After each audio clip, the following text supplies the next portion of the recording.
This is the Spokane Soccer Show, and I am your well-rested host, Benji Wade. On today's show, it's the end of the road for Velocity FC's 2024 season. Can Zephyr FC give us an early Christmas present before their winter break?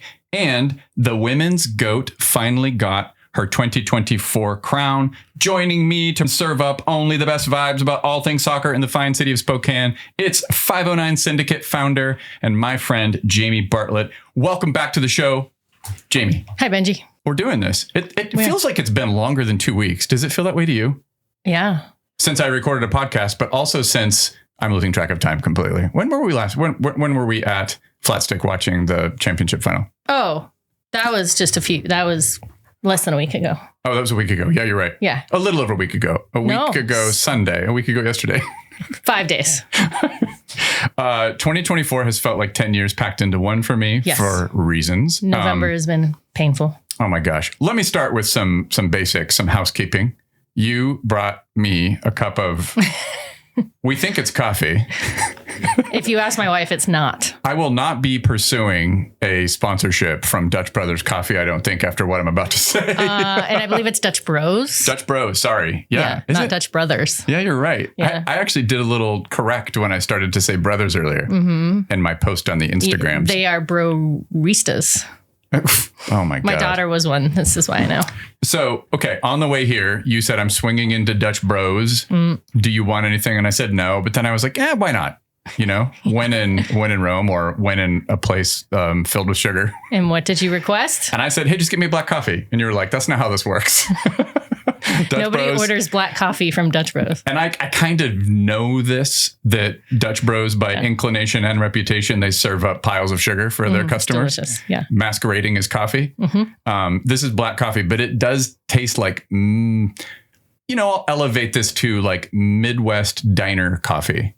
Fair. Like from a packet. Yeah. Brennan, do you have thoughts on this?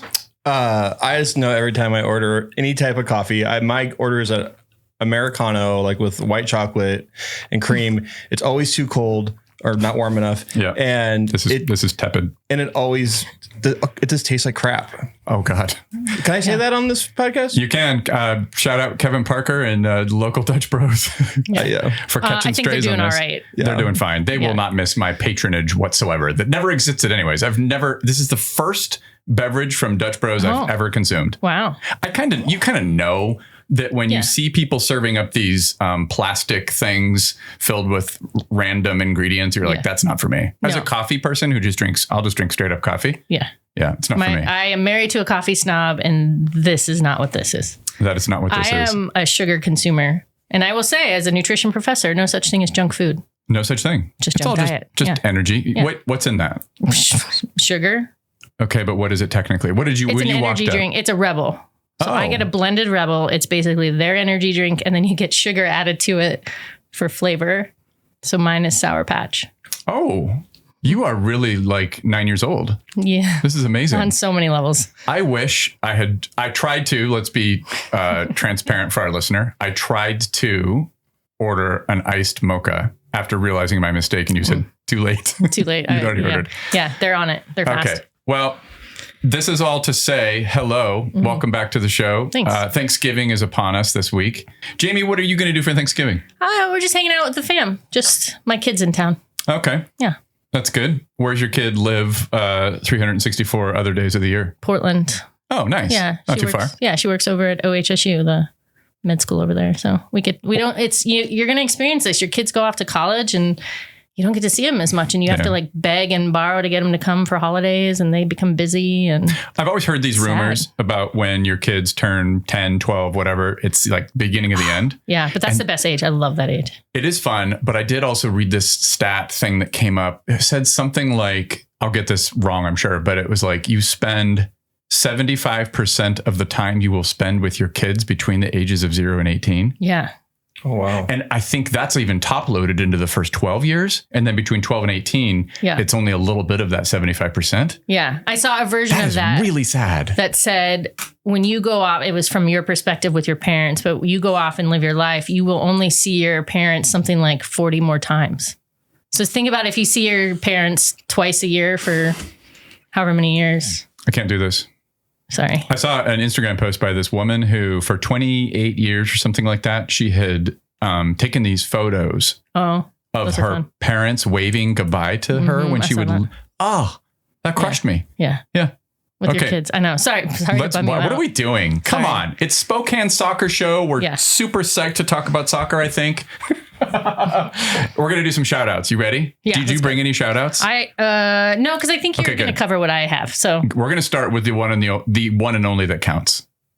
The great, the GOAT. Yep. MARTA Vieira da Silva got her hardware. Yeah. You start. If you weren't paying attention this weekend, it was the NWSL championship final, and the Orlando Pride, who were the Shield winners, also won the championship. The team of destiny for this year. I think so. And MARTA, storied career, has been, best in the world maybe 6 times FIFA player. 6 times. Yeah, good. I thought, we were making up stats earlier, so I was like, let me just throw one out there. That one's real. Okay. And it was huge. Her mom was at the game, which was freaking adorable. Her mom had never seen her play in the U.S. She's from Brazil. She's a Brazilian national team player. I love that during the entire game, they're talking about how ancient MARTA is. You know how old she is? She's 38. 38. And by the way, I just want to point. Screw you. Dude, and not only that, but think about it this way. It's a great point because does anybody talk about LeBron James like, he's so old? They do a little bit, right? They don't, though. They'll always go, yeah, he's 40, but he's just so dominant. He's crushing, blah, blah, blah. It comes up more positively. Yes. Yeah. That's how I feel. Now, that say she's also been a pro since she's 14. So that's a long career. I mean, LeBron's been a pro since he was 18. Yeah, well, she wins. Yeah, I know. I'm with you on this one. Yeah, but it is funny because if anyone caught the semifinal game, we got to talk about it. Oh my God. I mean, almost put it in a museum when she, dribbles past however many defenders, but the last 2 that were both sliding simultaneously synchronized to try to stop her was amazing. It was the best GIF ever. It was not only just this exceptional moment of athleticism and the moment and the opportunity and MARTA all the being things. MARTA doing what she does. And MARTA being MARTA, the narratives of the NWSL semifinals and now the championship game, I think are awesome because of MARTA. Primarily, who got to avenge the Olympic final outcome against her U.S. rival Trinity Rodman. Yep. Okay. Yep. Yeah, so there were narratives everywhere, but we have to talk about this goal because you're right. It's the semifinal goal. The semifinal goal against Kansas City Current. It's a work of art. It's also hilarious. So what happens is what proved to be the third and decisive goal was scored in this instance, right? Because they went on to win the game 3-2. At the time, it was 2-1. Yeah, put them up 3-1. Put them up 3-1. Barbara Banda, their talisman, their best player, I would say. Yeah. One scored of the in best, the final. Totally. Scored the winner in the final against Spirit. She is playing basically the role of like opportunist in midfield, nicks the ball off of, what's the player's name? Kayla Sharples in midfield. Okay. Starts a counter. But it was MARTA's instinct to see the press from Barbara Banda that really was like the moment. Yeah. So she grabs the ball when Barbara Banda nicks it off of Sharples. What happens next, though, is nothing short of extraordinary. I just want to describe it for the listener. I love it. Yes. She sprints 40 yards. Okay. Sharples makes a pretty impressive recovery run. Okay. And another Kansas City defender, Alana Cook, swings over to help out. So here you've got MARTA in the box with Sharples right behind her and Alana Cook sweeping over from a center back position. And she takes like a little bit of a feint and then just a little bit of a chop dribble onto her left foot. And that one moment sends both Sharples and Cook to the floor. And it looks like they did it on purpose to time it to be the exact same time. Yeah. It was weird. It was very weird. I watched it so many times. I don't think I've ever seen that before. Never seen anything like it. No. So they're both on the floor and she's just left 1v1 with the keeper. Then the keeper does the same thing. Comes off her line, realizes I'm cooked. She goes to ground, does the same thing. So we've got 3 players on the floor. MARTA doesn't blink an eye and she puts it in the net. And like, it's just a moment of total pandemonium, jubilation. The GOAT scored this goal and you could just tell how much it meant. Oh my gosh. So to your point, 6-time FIFA World Player of the Year. Joined Orlando Pride in 2017. Correct. So she has spent 7 years in the NWSL. She was one of the first. She was the first big name. for NWSL. She came and played in some of the earlier iterations of the league. Yep. She was in LA, the LA Soul. I remember she was the big name. But yeah, I think that was a big get for NWSL when she showed up of, international players, not just US soccer doing their thing. We're coming here. Oh, massive. And I don't know how to pronounce the name of the club she played for in Sweden, but she basically made all her bread in Sweden and like won 5 of the 6 World Player of the Year awards while playing for that Swedish club. Wins the World Player of the Year for Orlando Pride in her second year in the NWSL in 2018.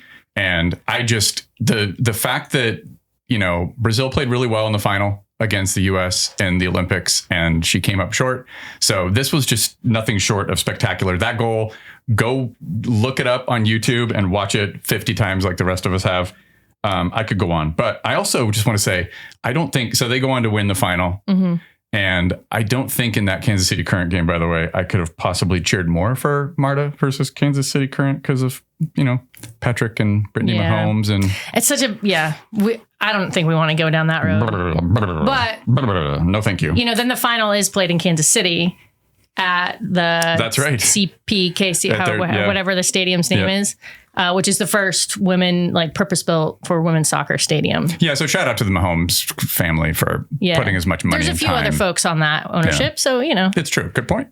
And I've heard it's a great venue, and I mean they're doing some cool stuff. So let's highlight that. There you go. Let's lead with the positivity. What are we doing? Only the best vibes on the Spokane Soccer Show. Yeah, thank you for steering us back onto the right track here, Jamie. Talk about the final. They go on to win the final 1-0. Yeah, it was only 1-0. You would think with the firepower on both sides that there would have been, I thought I would have predicted more goals. Banda had a brilliant goal, beats the keeper just barely because she couldn't really see it coming. It's sort of near post. Yeah, the Spirit goalkeeper Kingsbury was, I think, slightly unsighted at the last moment because otherwise it was like, that was way too soft. Because she stepped in and had she not, she maybe would have gone a piece. It probably would have gone in anyway, but she didn't see it. And I would have thought there would have been more goals with Spirit having Rodman, who's maybe dealing with an injury, Hatch, who's pretty prolific, pretty good firepower on both sides. I would have expected a few more goals. Oh, and Kouassi, who's just so dynamic. But it was a chippy game. It was. What did you think of the refereeing decisions? I thought it was fine. I think people, I don't think it made decisions in this game. I think there was a couple of moments that we were like, whatever. It was super physical. There were a bunch of yellow cards given. There were some questionable, should that have been more than a yellow card moments. I think it was Barbara Banda's shoulder tackle / arm to the face moment, but nothing. But I think on both sides there was a little bit. Totally. And Spirit, because they lost, I think they're just aggrieved. remembering the ones at the end. And the biggest controversy was Kouassi was taken down in the penalty box, but I think she just wanted that. She wanted that call way too much. Yeah, I think so too. Defender kind of leans into her, but it's like, you're never going to get that call. That would have been a terrible. It would have. I think. I agree. And it would not have been fair. And you know what? I do appreciate the broadcast brought in Christina Uncle, if you're not familiar. No, I know. Shout out. She's great. And she's part of USL now. And she GM somewhere in one of the Florida teams, Tampa Bay Sun. Yeah. Yep. But I've followed her for years. If you don't know, she's pro ref and does a lot of this commentary, and her insights are great. And she basically was like, nah, it's a non-call. Yeah. So I'm always like, if Christina says it's a non-call, I'm going with her. Yeah. Agree. And one more shout out from this game. Actually, I've got a couple more. Okay. So, shout out Washington Spirit owner, Michelle Kang. Oh, yeah. For her investment in women's soccer. So this just happened recently. So the owner of Washington Spirit, this kind of makes it a little like everybody got something really great from the last couple weeks for these two teams. Okay. $30 million investment in women's soccer. I can't remember the name of the fund, but Michelle Kang, the owner of Washington Spirit, the principal owner, has invested in many different women's sports entities in the United States. And most recently, $30 million. It'll be $6 million annually over 5 years to the U.S. Soccer Federation to develop the women's and girls game. And here's a quote from the U.S. Soccer Federation. The investment from Kang will scale competitive opportunities for youth players, expand and improve talent identification, and fuel professional development for female players, coaches, and referees. So massive shout out to Michelle Kang for putting down that kind of cash to support the women's game. She's been doing a lot. So much. Yeah. I want to go work for her. I'm catching up on all this. I was not even familiar with. When she owns so many teams, she owns London City Lionesses and Lyon and Washington Spirit. Yeah, let's go. Shout out Michelle Kang. Do you have any other shout outs? No. Okay. One more shout out. Okay. I have to do this. Flat Stick? Nope. Oh, I have something on Flat Stick in a moment, but shout out to my latest sponsor of the Spokane Soccer Show, making it official right here, Fellow Co-working. Are you familiar with Fellow Co-working, Jamie? I've been there. I think you are. It's a quaint little space. Do you know what co-working spaces are? I do know. Did you know before you went to Fellow? Yes, because I was in the startup community in Boulder.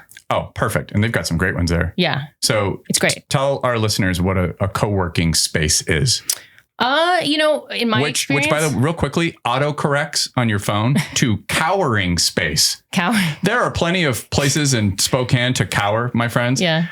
Fellow co-working, you do not cower there. No. You co-work there. You celebrate your work. So what is a co-working space? In my experience, they're places where usually smaller companies, usually a startup trying to get its feet under it, can pool resources. So, often open office concepts, maybe, small office spaces where you can have, the typical office-y things, but everyone kind of shares in that in some capacity. So it could be actual services. It could just be a printer. It could be the one we had in Boulder had a Bitcoin machine at one point. So that was always interesting to see who came in and used that.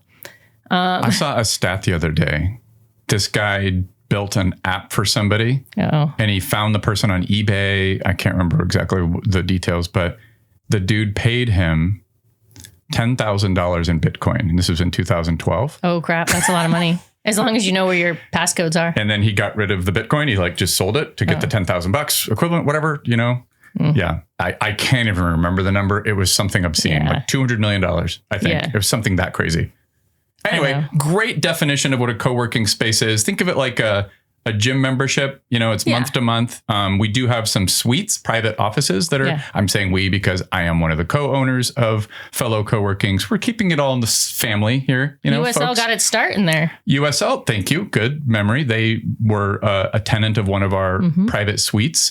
It's like a gym membership. You get to go in there and bring your laptop, and the coffee's on the house from Anvil Roasting, which is right down the stairs in the Washington Cracker Building. And what else is there? There's kombucha, there's beer on tap. Isn't that cool? And I think it's good for conference rooms. Those what they talk about, like contacts in business, where you can run into someone and run an idea, where especially now where people are remote working a little bit more. It's lots of remote workers. So independent contractors and remotely employed people, small teams, that kind of thing. That's the vibe. Yeah. And just great energy. I mean, so much available light. It's beautiful. We've really worked hard at making it beautiful. Our community managers, Karina and Lauren, are awesome. So you can go learn more about Fellow Co-working, the latest sponsor of the Spokane Soccer Show, at workatfellow.com, or follow them on social media, Instagram mostly. Did you watch the WeWork Fellow Co-working movie? Spokane.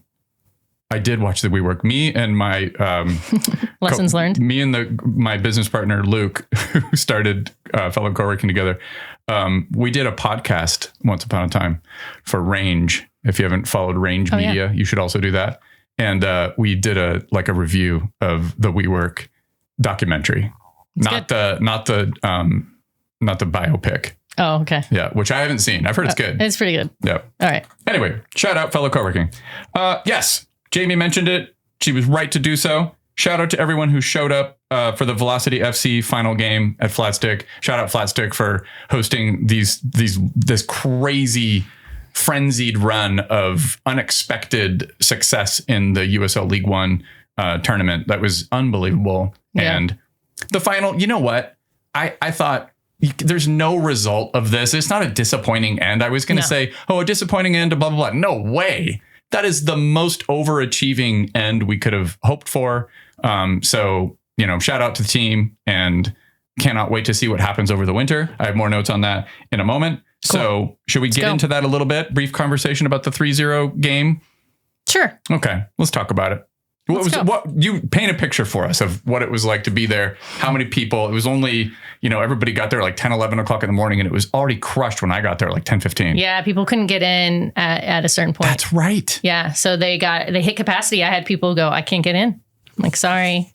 Should have been here earlier. I had to send a text to Ray, my wife, to say, I've got you literally the last. They're making like this kind of a exchange swap to sneak you in. Yeah. Because she was going to show up at game time. Yeah. Well, come on, Ray.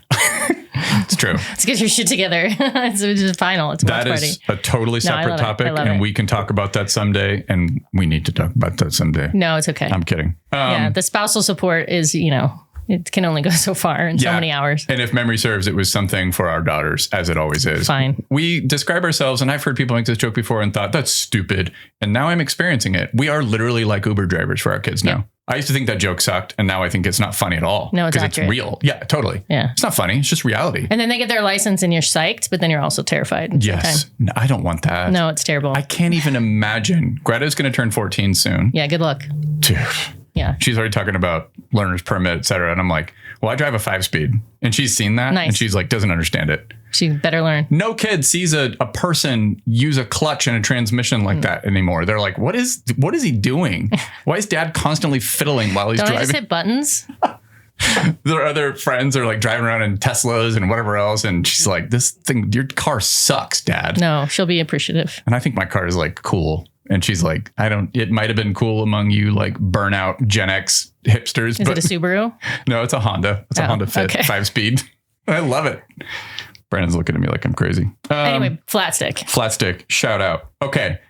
We conceded a goal in 3 minutes. Yeah, I think that was the hard part. It sucked. I don't think anyone thought we were going to win this game. No. But the hype was amazing going into it. And it was very tough to keep it going when you get scored on in the first 3 minutes. Very hard, because not only that, but then we were not playing good for the next 17 minutes when we conceded the second goal. Yeah. And it was, the game always felt out of reach. Yep. So we only had 2 shots and neither were on target. It was tough. It felt like a wake up to what we were going into before the playoffs. I think before the playoffs, we thought, okay, we'll see how this goes. Like, let's go team. And then all of a sudden it's, what's the Ted Lasso thing? It's the hope that kills you. Yeah. And so I think our hopes got a little too high after the first 2 playoff games. And I watched plenty enough League One soccer this year to tell people with a great degree of confidence, Union Omaha were a cut above this league. Yeah. Almost literally all year long. And the fact that we beat them twice at home in one stadium says a lot about this team, and not just what we did in the playoffs, but also the fact that we did beat that team twice here at home. So, yeah, I think that's been the hardest thing about being a fan is I think we can see the potential of these players. It just doesn't always come together. And so when we do win, you're like, yeah, it makes sense. We should win. But the fact that we did put it together for that run at exactly the right time and deliver just pure, like unfiltered magic to the beautiful city. Soccer. Beautiful. I mean, whew. Yeah. So do you miss one stadium yet? No. I do. It's only because it's cold out. So, I miss summer. You say that. And the funny thing is, and I maybe said this before in the podcast, but if I have just like a moment and I'm just like, doing the dishes or whatever, and I just think about one stadium and like, oh, I miss it. What comes to mind? What surfaces? And it's so funny to me. It's always the LA Force game, the game we hosted in the Open Cup way back in late March. I don't even think it was April yet. And it was so cold. It was cold. I wore my Arc'teryx like down jacket with my other things on top of it, like mid layers and sub layers. And just, I was freezing, but I absolutely loved it. And that's probably why Andre almost killed himself when he kicked that ball in the 85th minute. That's true. I do miss it. And I said I'm excited for spring. Okay, good. There we go. And I think, we probably can't talk about it yet, but I think we're going to have some cool things with where the supporters are going to be in the stadium. Ooh. And I'll just say that. Yeah. Breaking news. I don't think it's a big secret. I just don't want to put a cart before a horse. But I think we're going to be able to have better fan engagement with how things are. And I think that's going to show up. And I think people already have been talking about, it looks like a great place to play. The fans seem really into it. And I think the bar is going to go even higher. More tifos? Yeah, hell yeah. That was super cool. And it was fun to chat about that with Ryan on the podcast. I did get to go back and listen to it. Oh, good. And he is right. I was a little mischievous in my planning for tabling. Oh, yeah, I'll table. Sounds great. Because there was a lot. If people don't know, the stadium is not controlled, which I think Ryan talks about, is not controlled by USL. And so there's a lot of middle person stuff of can we do things, and it falls on PFD, Public Facilities District. Yeah. And they start with no.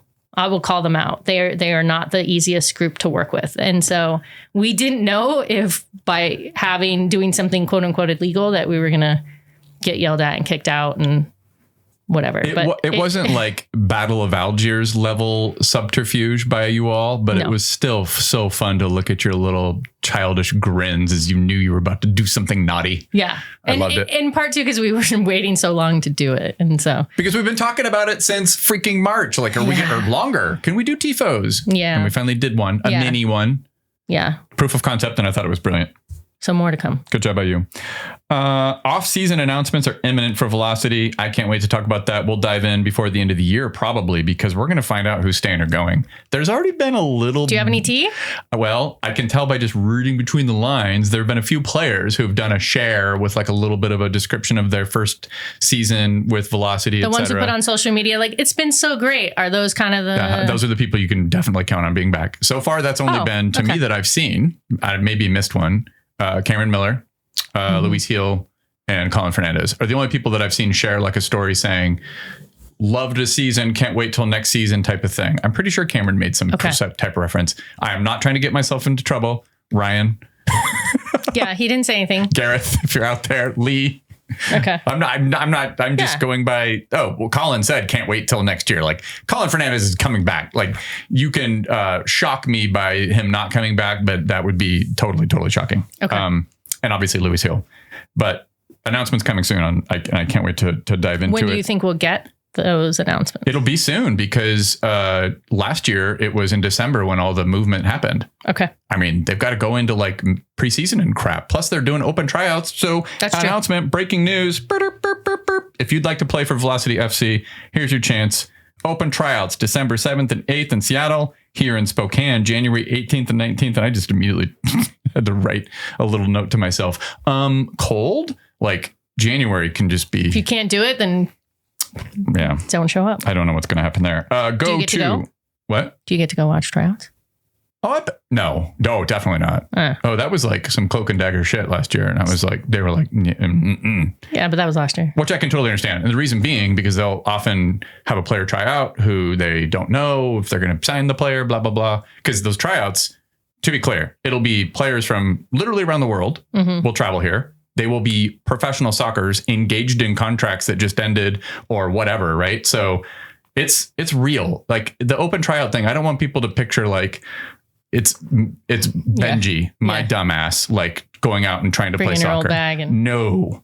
Yeah. Like if you wanted to go try out, I'm not talking you out of it, but it's like these are legitimate like professional soccer players from around the world who will want to come play for Spokane. That will be even more so now after we've proven our capabilities as a culture and community around the sport, as well as what USL Spokane have done, coaches, etc. And to say nothing of how we did making it to the championship game in our first year. Go to uslspokane.com/tryouts to learn more. Joe Schmidt, shout out, announces his retirement at the ripe old age of 26. So this is kind of similar to what happened with Peter Swinkles. Yeah. He's young, but he's retiring, meaning he's just not going to play the sport anymore. The word retirement gets kind of thrown out there. Wants to be able to walk when he's 40. Among other things. Indiana Hoosier graduated in 2021. Joe played 2 seasons professionally for both Charleston Battery and then was signed last spring by Hartford Athletic and was loaned alongside Brooks Thompson from Hartford Athletic to Velocity. Dude fell in love with this area, though. He's so into the fly fishing scenes. This whole thing happened, okay, with our friend Jesse Rattan, who plays for the Spokane Shadows senior team. Big fly fishing guy. Okay. So follow Jesse on Instagram, Rattanimal, RETANIMAL.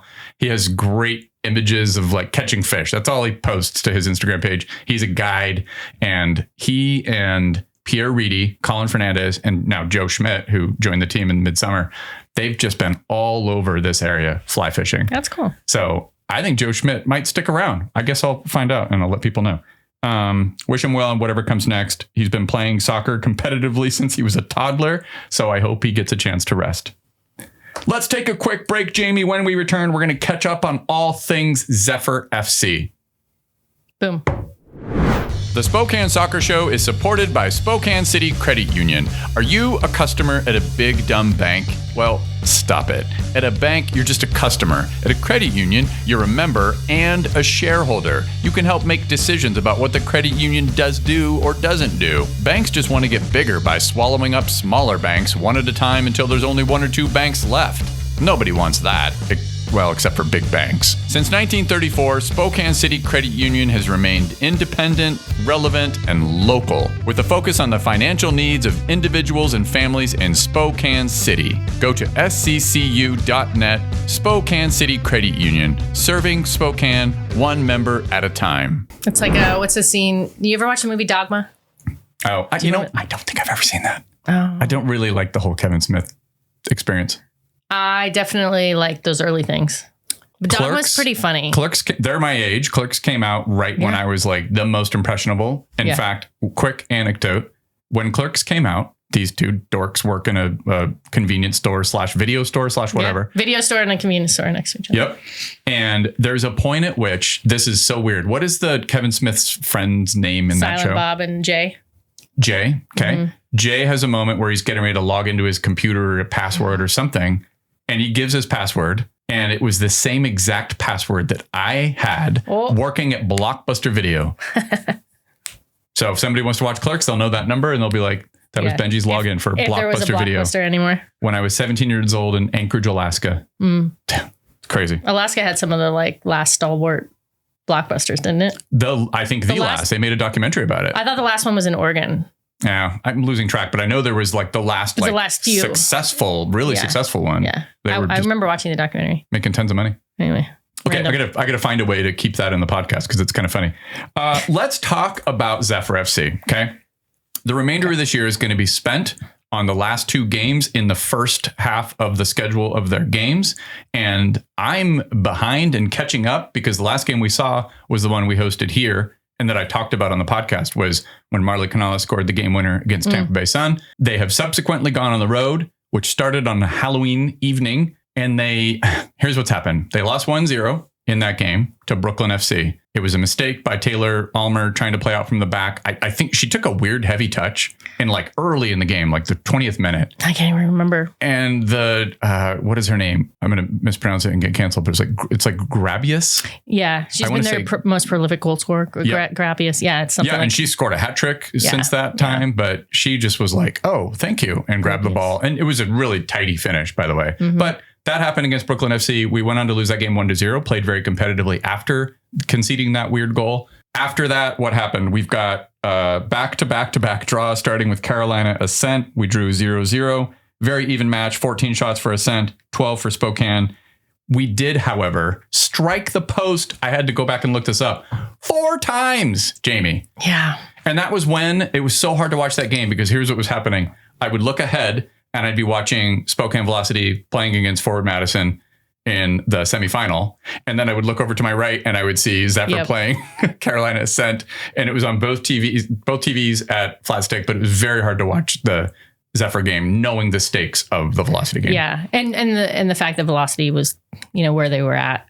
Totally. Yeah. The fact that I think I didn't even go back and watch it because once I saw the snippets and it was ended how it ended, I was like, I'm not going to torture myself. Yeah, I didn't either. I watched the highlight package on YouTube. And we then traveled to Lexington, drew 1-1. I watched that entire game and got very frustrated. Yeah. This is the most frustrated I've been towards Zephyr. I've had a few moments of frustration about Velocity games, especially during that run of difficulty. Yeah. But this was... Did you do a count on how many times we've given away points in the last... I did, sadly. 10 minutes-ish? Let's dive into this. Yeah. Very competitive game. Amina Ekic played in front of her hometown in Kentucky. She's from the Louisville area. Mm-hmm. Or maybe even Lexington. It's crazy. I was like, how come Lexington didn't go after her? Well, she's low. I thought it was Louisville because she went to Louisville and then played. True. And played for Racing. Yeah. Yep. She drew the penalty, buried the penalty. It was a very cheeky penalty. She made the keeper guess and then went the other way. It was raining like absolute crazy. That's right. During that game. So difficult conditions. Great. I mean, that's a great brand new stadium. They have a great pitch. It's grass and that does not stop a soccer ball from flying across it when it's struck. Which you should do what? In unpredictable ways. Firing and firing and firing all day. You should be firing and firing. So make the keeper work and drop something.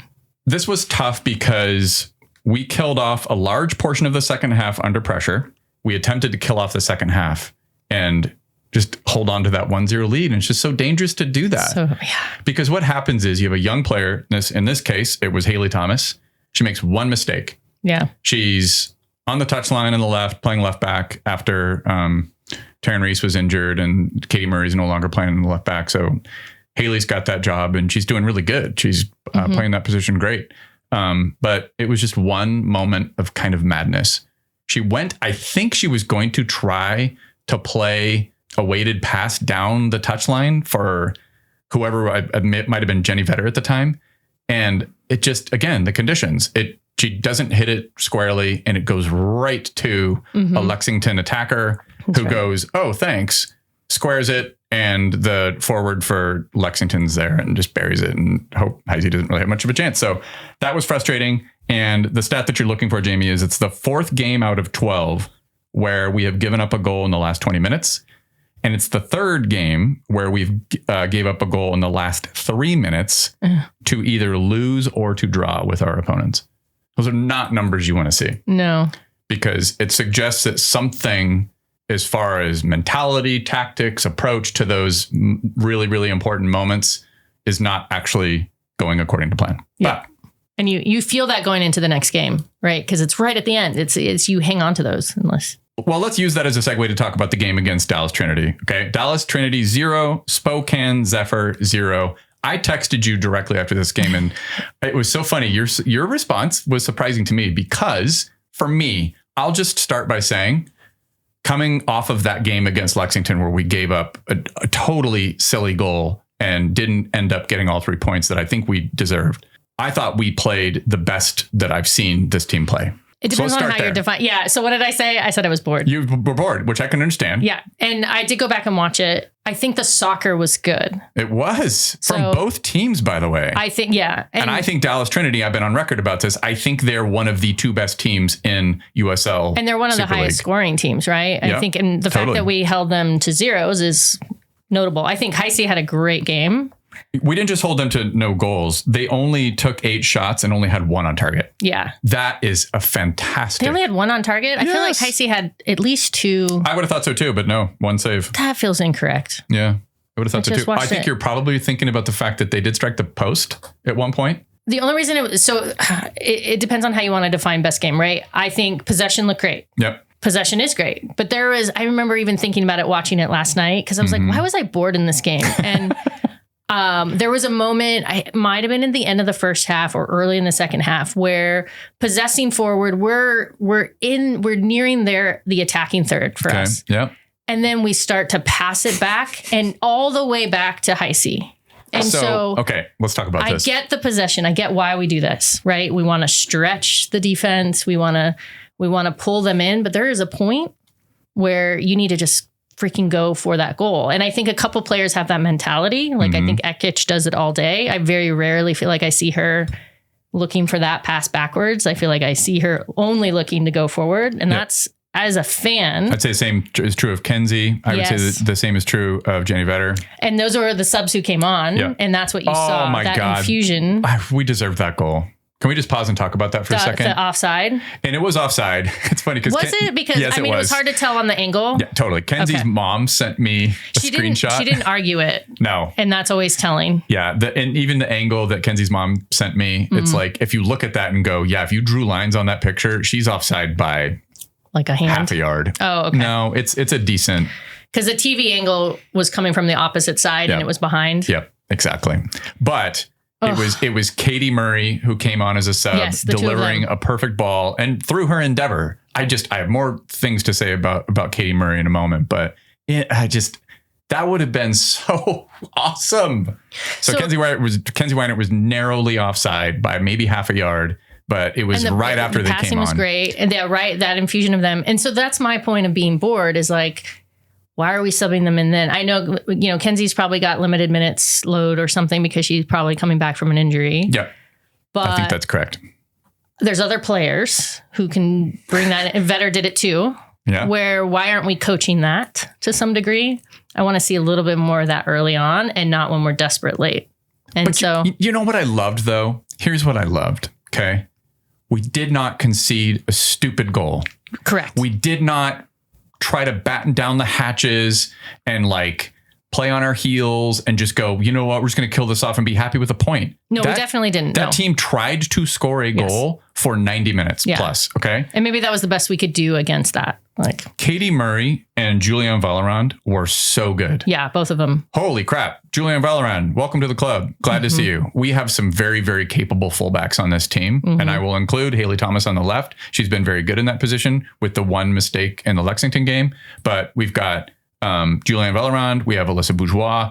We've got some very, very good fullbacks. So super stoked to see that. Heisey made a key save. You're right. To earn the clean sheet. But it was the work rate. It was the pressing. It was the fact that here's what I love to see. And I talk about this all the time. My favorite thing in this sport sometimes, this is weird, I've got a kink, is the half turn.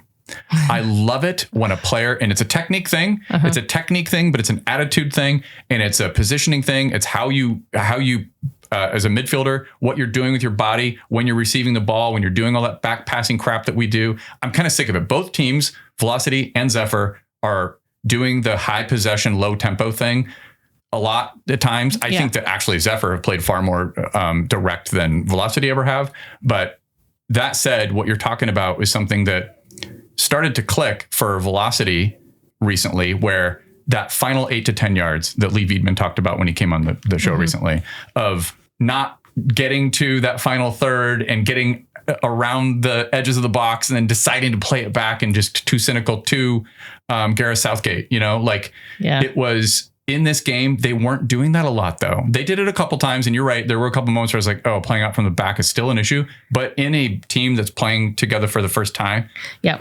I also thought that the decision to bring on those two subs was awesome because it showed that it felt to me like this team's becoming familiar with one another, and that the coaches are becoming familiar with the players, and Coach Joe making those subs, they made all the difference in that moment. Oh, so I don't know. I was so stoked the half turn. Let me talk about that again for just a moment. Tell me about the half turn. Tell me. So do you want to explain the half turn? Yeah. So the half turn is when you position your body. What's the word I'm looking for? Yeah. You turn your body parallel to the touch line. Yeah. Okay. So that when you receive the ball laterally or from your defenders as a midfielder, you immediately take a touch that's meant to defeat press. And so if there's a defender, and Dallas Trinity were pressing like crazy, and we broke the press consistently with those little half turns in the midfield. Even in the defenders were doing it. And I was so stoked to see it. They were they were willing to take on the first defender. This is something I constantly want to see, especially from wingers. But when you start seeing it from midfielders under that kind of press, I love it. Because what happens is it sometimes can be risky. But what I think Zephyr realized in this game was that Dallas was probably being a little bit too zealous with that press. So they were defeating the press with those little half turns, with positioning, with actually just being aggressive, with on ball being aggressive. And I loved seeing that. It was the first time I've seen them play like that. I like them best when they seem to be under pressure. Yeah. I like them least when they had almost too much time to think about where they wanted to pass. And typically what that looked like was, I should have counted it, but it was essentially the midfielder, usually Braun, it looked like they started out as a double pivot, but I don't think they kept a double pivot. I think Almer kind of stayed as the single pivot. And I think that's right. You had the two up front. Yep, correct. And then everyone was essentially dishing the ball left to Ekic. I didn't count it, but it felt almost like, I have the ball, I have all this time and space, I'm going to just go that way with it. And I enjoyed them more when they were actually under pressure. And I think the reason they were having success with it is these are a lot of pretty smart players. And I think the only reason you get successful with that half turn is you've already seen the pitch, and you know, because you don't have to see it all the time. And so you know where to go next. And they're becoming familiar with each other. This is the first game where I went, oh, this team kind of knows where each other is going to be at any given moment through all the phases of play. And that's why the possession was so high. And I think looked good. So that's why I said from a soccer perspective, I thought it was good. Yeah. From a fan perspective, it was boring. I totally get it. this is like one of the more enjoyable type of 0-0 games I will watch, because when I watch teams press, I like to watch teams press, and I like to watch a team try to defeat press. Yeah. And both those things happen. And we had our chances. We did. There were what, 20, let's see here. Oh my gosh, so many shots. 8 shots, 1 on target for Dallas, 11 shots, 2 on target for Zephyr. Spokane had a little bit more of the possession, 53%, but we also had 5 blocked shots. And that told me we are not fucking around. We're not going to give up a dumb goal in this game. And the 5 blocked shot stat stuck out to me in a way that said, this is the most solidity I've seen in the back 4 yet. And I shouted some people out privately after the game on the team to say that. I was like, I loved this game from the team. They're gelling. I think it's going to come together. And I really hope in the next 2 games it does, so that going into spring, they just have this off season to figure out the rest. They need to figure out the finishing a little bit. This is a great point. I'm going to take one more break, and then we come back. We'll talk about kind of the state of things with Zephyr FC, what we expect for their last 2 games, and what we hope for going into the winter break. This episode of the Spokane Soccer Show is brought to you by Feast World Kitchen. If you know, you know. If you don't know, I'm about to tell you. Think authentic, mouth-watering cuisine from all over the world delivered to your mouth right here in downtown Spokane. Here's the part you might not have known. Feast is a nonprofit that effectively creates chef entrepreneurs by offering a bunch of programs where immigrants and former refugees learn career skills, earn income from their food sales, and build connections in the community. Quick sidebar, I still have daydreams about the beef sambusas and the spicy jollof rice that we had during the AFCON watch party in January. But don't take my word for it. Head down to Feast World Kitchen on 3rd Avenue, follow them on Instagram, or go to their website at feastworldkitchen.org. Okay, we're back, Jamie. I had a couple more observations about this game against Dallas Trinity. Again, I consider them one of the 2-3 best clubs in USL Super League, so I thought that was a great outcome, only giving up 8 shots, only 1 on target. But let's take some of the other things that we saw in this game, general takeaways, things that we really liked, and talk about how we feel about the team through the first 12 games, going into our last 2 before the winter break. I'll start here, and then you collect your thoughts and prepare your volley for me, okay? I'll try. Okay. We're not scoring goals. Correct. So we are second to last, somewhere in there. We are, the English use this great word. Look it up. Profligate. Oh. We are profligate, which basically means we waste our opportunities. We get them. We get a lot of them. We take a lot of shots. We do. They're not high quality shots. They're low XG opportunities for the most part. Things with Emma Jaskinik as our primary target / work rate. She links play well, but there are not a lot of. She had one really good chance in this game. Yeah, I was going to say she actually had one. I was like, a left-footed shot. Yep, where she cut it. Yeah, she actually had a couple. Yeah, she looked really good at this game. I think it was one of her better games. Agree. Yeah. And let's be honest, though, this is a brand new league. Yep. These are brand new professional players, a lot of them. Emma Jaskinik among them. She's going to be more clinical over time. She needs a chance. And I want to stop my first little round of observations about where we were through 12 games by saying my only reasonable expectation for this season is just to see this team play and to see some progress for coach, players, everything. I don't care really. I know this is a hot take.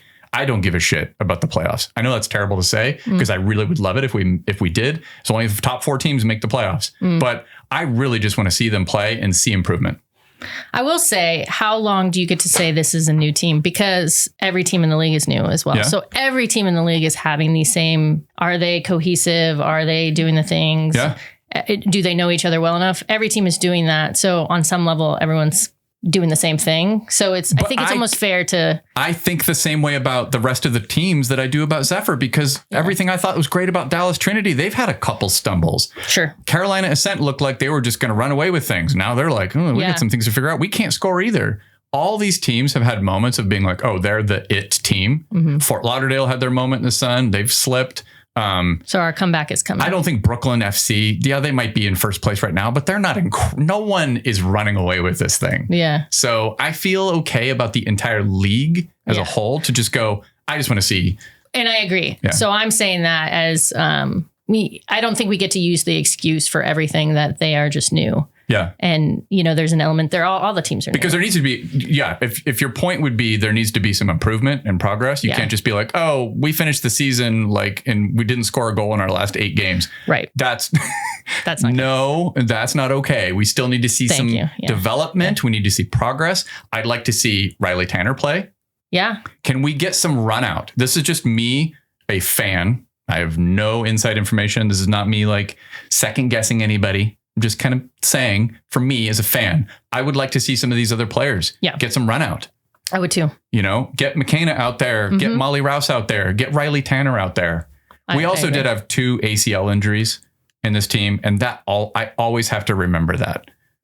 Abby, our friend Abby, just pointed that out recently. She, they are missing 2 players that I think we're going to have we're going to be big. Yes. Yeah. Thais Hayes.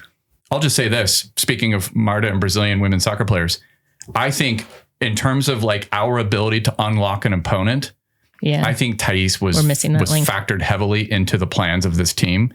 Yeah. We don't have that like, who's got like that instinct to be a 10? I think Katie Murray was great in this game. Yeah, I like her as a midfielder. I do too. I don't want to see her as a fullback anymore. No. Not knowing she can do that in midfield, which we don't really have. We have a lot of players that fit a similar profile. They're a little, I'm not going to say slow is not the right word because people will think I don't think they can run fast. I mean that they move a little bit more methodically. Yeah. Like Marley, Taylor, Sophie, they all play a similar type of game. They're looking to, Sophie Braun has played center back for Argentina, so somebody who will run at defenders in midfield and not provide just work rate, but also like try to break down opponents through the midfield and try to get some things happening through the spine. And filling that gap that you would sometimes see there. That's why I think they were trying to push those balls from pretty deep in the midfield out high left. And sometimes that ball doesn't make it to Ekic and she's having to come back a lot and pull it back forward. So you need that midfielder in there connecting that piece. And I thought she was great at it. I thought Murray was good. Yeah, I agree. So Molly Rouse plays midfield. Riley Tanner's more of a winger. So I'm not quite sure that she would plug in as another, like somebody who could try to do a job in midfield. But anyway, those are some things I would like to see. But you asked like, how do we feel about through 12? Talk to me. I think we've gotten better. I mean, I think everything's going in the right direction. Every other team is too. So while we feel better, every other team is getting better. So the results are probably going to continue to look a little bit the same. I think a big thing for me would be in the next 2 games to see a massive improvement on finishing. Yeah, agreed. And I think there's other teams that have struggled with finishing as well, but it's the progress we're seeing. We're just like, okay, show us some goals. Yeah, I know. It is tough though. Like it's still an entertainment. Like you still need to want to come to watch these games. So Alyssa Walker was signed, I think, to be the primary 9 in this team too. So keep in mind, I've mentioned Taryn. We've lost too. Taryn was kind of, I think, filling in to be a left back while Coach Johnson was kind of just figuring out what she wanted to do at that position before just saying, all right, let's put Haley Thomas back there. But Taryn is a very dynamic winger, very capable on-ball attacker. Like did so many things that now she's out, but we also actually liked her at left back with Ekic in front of her. I mean, I didn't hate it. I'm not a big converted left back guy on this team thing. I have not liked it. There's just been too many mistakes. I think it depends on the players. It's been Katie Murray and it's been Taryn, and both of them have made mistakes that have led to goals. Yeah, if they don't learn how to be a defender quick enough, then that's where you're going to struggle. But the U.S. system has done this a lot. Classically over time, we take star forwards. Kelly O'Hara is a classic one. Star forwards who were goal scorers, and then we put them in these left back positions and go Crystal Dunn, and we go, let's see what they can do. And if they pick up the defense, they become really excellent players. If they don't, then they struggle. This is a great observation. By the way, Crystal Dunn's my favorite player on the U.S. women's national team. And she shouldn't be a left back. She should be a midfielder. Yeah, but she's so good. So, oh my God. Why wouldn't you play someone who can play? There were times in the Olympics where she literally carried that team on her back. Yeah. Oh my God, she's so good. So good point. Maybe that would have, maybe there's still a chance to see like what would happen. But it's a crapshoot. It is. But right now we need Katie Murray in midfield. So yeah, no, I liked her in midfield. Yeah.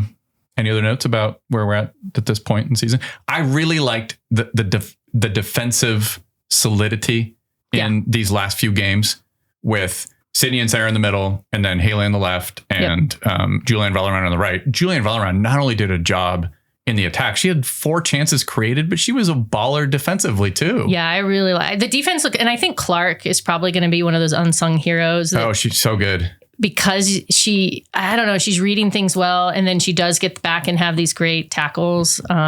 I think she's holding down that line really, really well back there. Yes. And we talked about this in the game against Lexington, where I was like, I think having Sydney's physicality on set pieces and not allowing, and she had a moment, she almost murdered a kid in the Lexington. Was it the Lexington game or the Dallas game? One of those 2 games, she almost murdered a kid on a shoulder tackle, and it was perfectly legal. There was no foul. Yeah, I'm trying to think of what it was. Yeah, and I'm glad to see that. Yes, sometimes you got to be able to mix that in there. So she can't help if your head is at her shoulder. Yeah, dude. Yeah, totally. I say this as a short person. Agree on Sarah, and also Alyssa Bourgeois and Julianne as the 2 right backs clearly can both have so much influence on this team. Yeah. I'm a huge Alyssa Bourgeois fan too. So yeah, they're both so speedy in the way they were moving. And Valorant was cutting in a lot too.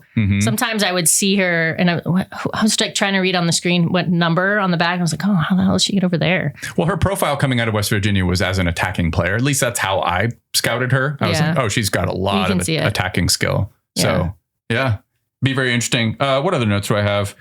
Jamie, I think that's all I have about like where things stand with Zephyr FC. Let's get 2 wins in Florida. Let's get 2 wins in Florida. They close out their season December 7th at Fort Lauderdale. I'm going to say at because it's only at right now.